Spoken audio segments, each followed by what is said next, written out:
আসসালামু আলাইকুম। আমি আপনাদের মাঝে পানির ব্যবহার, পানির রোগ প্রতিরোধ করা, রোগ সারানোর জন্য কিছু পয়েন্ট নিয়ে আলোচনা করব। আমরা জানি পানির অপর নাম জীবন। পানি ছাড়া মানুষ বাঁচতে পারে না। আমাদের শরীরে 60 ভাগ পানি রয়েছে। আমাদের দৈনন্দিন জীবনে পানি ব্যবহার অপরিহার্য। পানি উপযুক্ত ব্যবহার করলে আমাদের অর্ধেক রোগ সারতে পারে এবং কমে যেতে পারে। কিন্তু এই উপযুক্ত ব্যবহার করতে হলে আমাদের কিছু নিয়মকানুন মানতে হবে। যেমন 1. পাতলা পায়খানা বা শারীরিক পানির অভাবে হলে প্রচুর পরিমাণে পানি পান করুন। 2. পাতলা পায়খানা বা কৃমি কোনো রোগের পেটে পীড়া এড়াতে হলে পানি ফুটিয়ে পান করুন। খাবারের পূর্বে ভালোভাবে হাত ধুয়ে নিন। 3. কোষ্ঠকাঠিন্য হলে প্রচুর পরিমাণে পানি পান করুন। 4. শরীরে কোথাও যদি অল্প স্বল্প পুড়ে যায়, ঠান্ডা পানি দিয়ে ধৌত করে নিন। 5. সর্দি, কাশি, হাঁপানি, নিউমোনিয়া এবং ব্রঙ্কাইটিস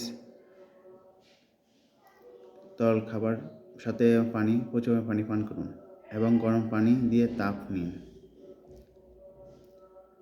6. চামড়া যদি কোনো সংক্রামক রোগ ঘটে থাকে তবে নিয়মিত পরিষ্কার পরিচ্ছন্নভাবে গোসল করুন। 7. খুব বেশি জ্বর হলে এবং তাপ প্রদাহ বেশি হলে সমস্ত শরীরে কুসুম গরম পানি দিয়ে ভিজিয়ে শরীরে পরিষ্কার করে নিন। 8. শরীরে ক্ষত স্থানে বা ক্ষত সংক্রমণ এড়াতে হলে সাবান দিয়ে ক্ষত স্থান ধুয়ে ফেলুন। 9.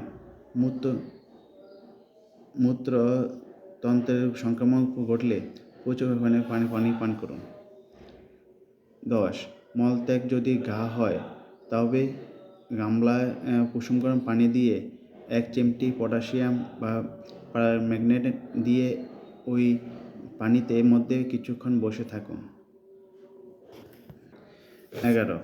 যদি ফোস্কা, পাঁচড়া, খুশকি, ব্রণ, দাগ ইত্যাদি হয়ে থাকে তবে সবসময় পানি দিয়ে ঘষে পরিষ্কার রাখবেন। 12. চামড়া যদি খুব বেশি চুলকানি হয়, জ্বালা করে কিংবা চুলকানি থেকে রস বের হয়ে পড়ে তবে তাকে ঠান্ডা পানি দিয়ে সেঁক নিন। 13. গলা ব্যথা বা টনসিলের সংক্রমণ ঘটলে কুসুম গরম পানি দিয়ে লবণ কুলকুচি করুন। 14. শরীরে কোনো ঘা বা ফোস্কা, পোড়া মধ্যে যদি সংক্রমণ থাকে তাহলে গরম পানি দিয়ে সেঁক নিন। 15. চোখে ধুলাবালু বা অ্যাসিড ক্ষার ইত্যাদি পড়লে প্রচুর পরিমাণে ঠান্ডা পানি দিয়ে ধুয়ে ফেলুন। 17. সর্দি, নাক বদ্ধ হয়ে গেলে লবণ পানি দিয়ে দিয়ে টানুন। 17. গরম দিনে যখন অতিরিক্ত গরম পড়বে তখন কয়েকবার গোসল করবেন এবং প্রচুর পরিমাণে লবণ পানি পান করবেন। 18. যে কোনো রোগ সারাতে জ্বর থাকলে সেই রোগে প্রচুর তরল জিনিস খাবেন।